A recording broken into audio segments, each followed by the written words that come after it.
আজ তোমাদেরকে অনেকদিন আগেকার তোলা একটা রেসিপির ভিডিও শেয়ার করব। এটা ভেবেছিলাম অনেকদিন আগেই শেয়ার করব, কিন্তু সেটা আর হয়ে ওঠেনি। যেহেতু অনেকটাই পুজো টুজো এই সমস্ত কিছু ছিল, চাপ ছিল, সেই জন্য ব্যস্তও ছিলাম। তাই ভাবলাম আজকেই শেয়ার করে ফেলি, যেহেতু ক্লিপটা নেওয়াই ছিল।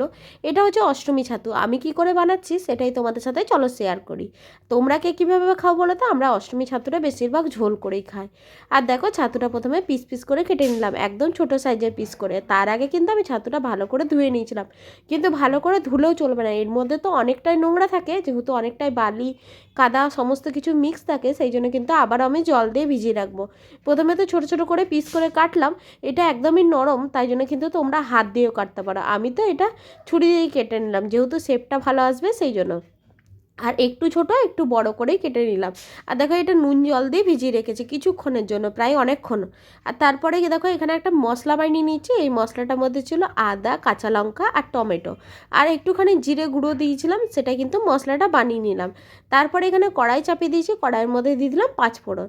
পাঁচফোড়নটা একটু গরম হয়ে আসলে এখানে টুকরো টুকরো করে রাখা এখানে ঝিঙে দিয়েছিলাম, আর এখানে কিন্তু পেঁয়াজ দিয়েছিলাম। পেঁয়াজটা একটা বড় সাইজ দিয়ে দিয়েছি।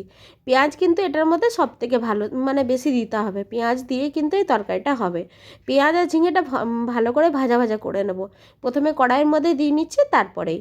আর এখানে একটা আলু সেদ্ধ করে রেখেছিলাম, সেটাই কিন্তু পিস পিস করে কেটে রাখলাম, সেই আলুটাও কিন্তু দিয়ে দিয়েছি। দিয়ে আলু, পেঁয়াজ আর ঝিঙেটা আমি ভালো করে ভাজা ভাজা করে নেব তেলের মধ্যে।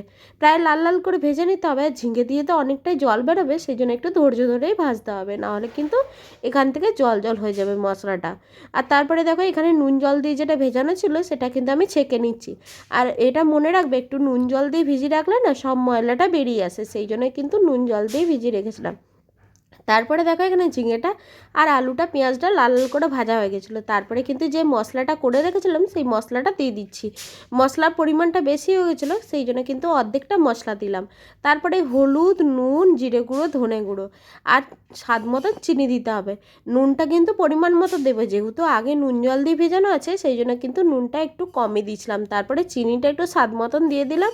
দিয়ে এটা ভালো করে কষিয়ে নিতে হবে। তারপরে কিন্তু এখানে ছাতুটাও দিয়ে দিলাম।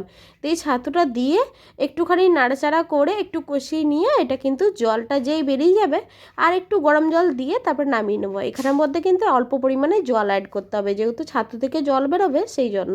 আর তারপরে কিন্তু আমার এই রান্নাটা হয়ে যাবে, জানো তো। আর এর মধ্যে কিন্তু শেষ পাতে একটু গরম মশলা দিয়ে দিলাম। গরম মশলা না দিলে তো এই ঝোলের রান্নাটা ভালোই লাগবে না। তারপরে আর ক্লিপ নেওয়া হয়নি, তাই ভাত খাওয়ার সময়ে এটা তোমাদেরকে সাজিয়ে দেখালাম। আজকের এই রেসিপিটা তোমাদের কেমন লাগলো তোমরা কিন্তু অবশ্যই জানিও। এই রেসিপিটা একবার বানিয়ে দেখো, দুর্দান্ত খেতে হয়। তোমাদের যদি ভালো লাগে একটা লাইক, কমেন্ট, শেয়ার করে দিও। টাটা সকলকে।